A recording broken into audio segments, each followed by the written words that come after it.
Welcome to Live Into Your Best Life, a show where people learn how to go from where they are to where they'd like to be in any area of life. If you're looking for a new job, wanting to improve your relationships, or even reclaim your health, Paulie Skaja will share with you a simple formula that can take you on a journey to begin to live into your best life in all areas of life. Now sit back and begin your journey.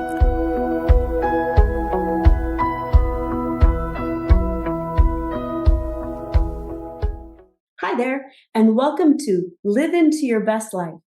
I'm Paulie Skaja, your show's host, and today we're going to do a quick review of the book that I wrote, Next Stop, Your Dream Job, Navigating Your Journey to Professional Happiness. If you've listened to some of the previous recordings, you'll know that this book came about because a group of people were seeking help to figure out, how do I get my next job? How do I get a job? How do I find career fulfillment? Back in the early 90s, I was a recruiter, and that's actually what got me into coaching. I was helping people figure out how to, in essence, sell themselves. And I have discovered through the years that while the industry changes, while the way people go about finding jobs has changed, it's still based on the same fundamentals. And so I wanted to write a book that allows people to get back to the basics and really consider what are those foundational and fundamental concepts that make up this whole thing we call a job hunt or a job searching experience. These concepts that I'm going to share today and that I've shared in the book are really straightforward, and they are pivotal to making the progress that you're looking for. And many of the ideas actually can be applied to any area of your life. So remember the simple formula that I've given you. It's, where are you? Where do you want to be? What's your gap? And what action are you going to take to close that gap? So with that in mind, let's dive in. The first chapter is about getting out of your own way. Okay, so think about how much of what you're doing on a daily basis is actually keeping you stuck. The majority of the thoughts that we have every day are the same thoughts that we've had every day before. We just continue to repeat some of the same self-talk. We continue to have conversations that seem to go in the same direction they've always gone. What's holding you back? If you don't take forward action, then nothing's going to change. You're not going to get anywhere. You're just going to keep going on that hamster wheel. And so really getting clear and being honest with yourself on what's holding you back, including perhaps yourself. Maybe you're afraid. Maybe you're afraid of rejection. Maybe you're afraid of being seen. Figuring out what are those things. Then identify, what do you really want? You'll learn that what our spirits want to do, how we are intended to enjoy life, often was revealed to us when we were young kids. So back when we were in our formative years, the way that we played, the things that we did, were indicators. When I was a kid, I loved to play school, and I always made my poor sister be my student. I absolutely love training adults and helping people move forward and learn and grow their professions. And so as a kid, I was setting the stage for something that I absolutely love doing today. I love to play house. And today I have a blended family of 7 kids, 2 grandkids, and a rescue dog. So practicing in our childhood sets us up for success as adults. So go back to reviewing, what is it that you did as a kid? And what can you learn from that to help you figure out what you could be doing as an adult to have more fun? Explore educational options. In this chapter, we get really clear on What kind of education do you really need? What kind of certifications may be the most valuable? And how do you bring to life those work experiences that fill the void if you don't have the education? In the last episode, my son talked about his journey and his educational ups and downs and where it's led him. He's doing amazing. And he didn't go from point A to point B. He went A, B, C, D, E all over the place to get where he's at. And it enhanced his professional trajectory. With that, looking at your options and figuring out what makes sense is the best bet over following a prescribed path. Then we gear up for job hunting.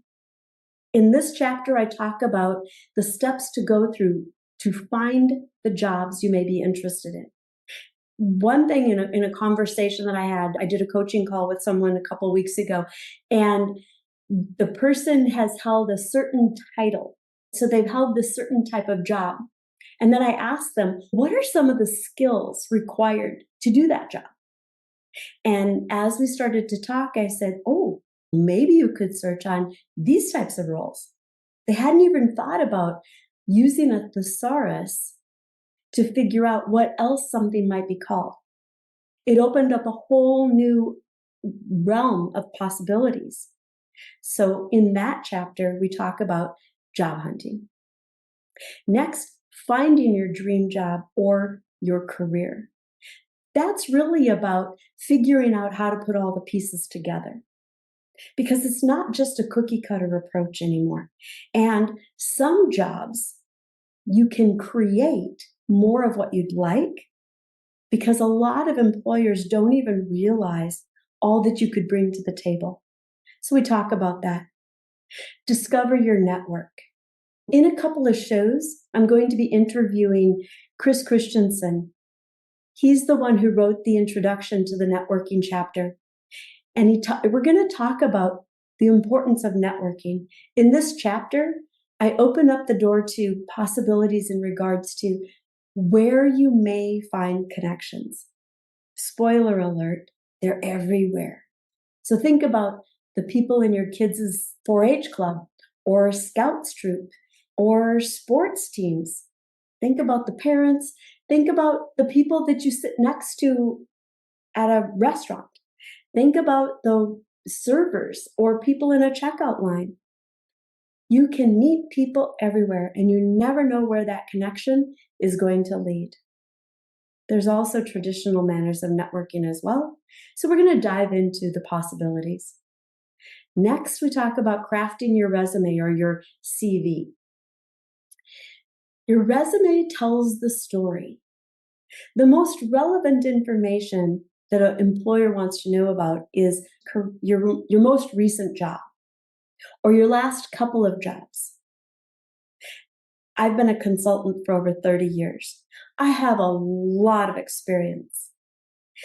I enhance my last couple of opportunities, and then I just pull out nuggets for the remainder, because you don't want to have more than 4 pages. Now, keep in mind, some of you are going to cringe at what I just said. 1-page resumes are long gone. 2-page resumes may be good as long as there's rich information and you're getting your message across. 3- and 4-page resumes are more common in this day and age, especially if you're going for senior level positions. Okay, so just really, your resume needs to reflect your level of career experience and what you're going for. So let go of, it's got to be this, because there is no one size fits all. And then your cover letter. Open doors with your cover letter. Introduce, how did you find out about this job? If someone's referring you, call out their name. What's the job number? Put all that information in your first paragraph. Then tell the hiring manager what it is that you bring to the table that they really want, that they need, and how have you done it in the past. Just nuggets. and then close with that call to action. Okay, so I give you ideas, I give you material to reference. And again, this book is a workbook. So every chapter is filled with, here's some ideas, here's some thoughts, here's some nuggets. Now, how are you going to bring it to life? The best way to use this book is to look at, what do I need help with now? Every chapter is standalone. It also builds upon, one chapter builds upon the other. So there is no right or wrong way to use this book. And it's really important to consider the going through the steps and taking the action. Because just reading a book doesn't get you anything. It gives you knowledge, but you have to act upon that knowledge in order to create the transformation. Next, navigating your interview. My daughter introduces this topic, and she shares how she's gone about closing some jobs that, while people thought, oh, she's not qualified for that, she was. And she showed them how. So really impressing upon the interviewers what makes you the perfect candidate for this job. Again, the Cliffism that I live by, you can do, be, and have whatever you want. You just really need to want it. With that in mind, part of the interviewing process is really conveying why you are the perfect candidate and why it would be their loss if they don't get you. And then last, we wrap up with, you have arrived, and a celebration of, here you are, your next step on that journey to professional happiness. It's not a one and done. Now, back in the old days, a lot of people would get a job and they would expect that they were going to retire from that job, get a gold watch, maybe a pension. Those days are gone. In fact, one of my clients that I've worked with recently, they talk about, if people aren't moving jobs between 18 to 24 months, we wonder what's wrong with them. We feel like they've stalled in their career growth. So really being open to and aware of what's going on in the industry and what companies are expecting is important. And the way that you put your resume together, it could be chronological or it could be categorized by skill set. Each opportunity could require a different look on your resume, a different marketing view or perspective. Just keep in mind, be honest, and sell your skills that matter to the future employer. Making sure that you stay true to yourself. Now, sometimes it's important just to get a job to pay the bills. Totally get that. And allow yourself to really make sure you're going to have fun, because the last thing you want to do is take the effort, close the deal, and then leave in 2 weeks because I thought I might be okay with it. Give yourself credit and do yourself a favor by putting the time in to make sure that you're taking care of yourself, and the rest will come together. Now, right now, what's one small thing that you can do? I shared a lot of ideas with you. Go ahead and hit pause, or just when we're done with this recording, think about what's one thing that you can do to take action. And then consider, in your life, this is really consistent with how can you improve upon the various aspects of your life. Getting out of your own way, critical for everything we do. Revealing what you really want. A lot of people are just going through the motions. Start living that life you want. Live into your best life. Stop doing what everybody else is telling you to, and start owning your power. Going through the steps and taking action will help you achieve the life that you really know you deserve and that you desire. So with that, I look forward to hearing from you in the comments. Subscribe, like the show, share it with your friends, and go to the show notes and click on the link to grab a copy of the video that I've made that talks you through the steps that will take you from where you are to where you'd like to be. Until next time, enjoy the journey.